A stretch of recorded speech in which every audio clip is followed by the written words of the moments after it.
Usa ka barangay kagawad sa barangay Sinawal sa General Santos City ug 70 ka tawo ang gipangdakop sa otoridad human aligasyong nang haras sa mga lumad sa Tibuli South, Cotabato. Ani report ni Cydel Chavez. Base sa investigasyon sa Tiboli Municipal Police Station, nangayo kuno og tabang ang tribo sa mga Blaan ug Tiboli nga duna kunoy mga armadong tao nga gipangguba ang ilang mga balay sa barangay Basak, Tiboli, boundary sa barangay Sinawal sa Gensan. Sa pagresponde sa kapulisan, gipangsikop gilayon ang mga lalaking armado sa klase-klaseng armas, mga sundang, kutsilyo ug uban pa. Gitudlo sa mga dinakpan si barangay Sinawal kagawad Minda Atendido nga mo'y misugo kanila. Pipila kang mga lumad ang nasamdan dihang kalit kuno silang gisulong sa mga lalaki o gipamusil dayon guba silang mga balay. Pailan sila.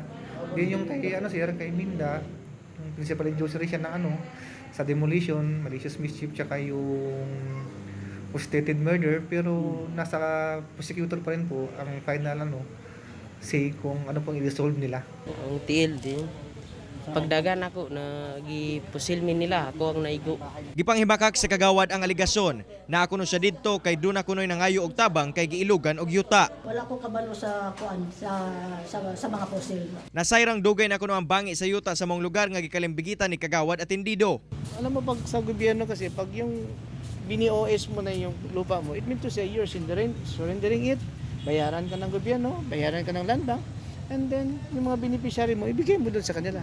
Kasong illegal possession of firearms, malicious mischief o frustrated murder ang atubangon sa kagawad ug mga kaubang akusado. Ako, si Cyril Chavez para sa One Mindanao.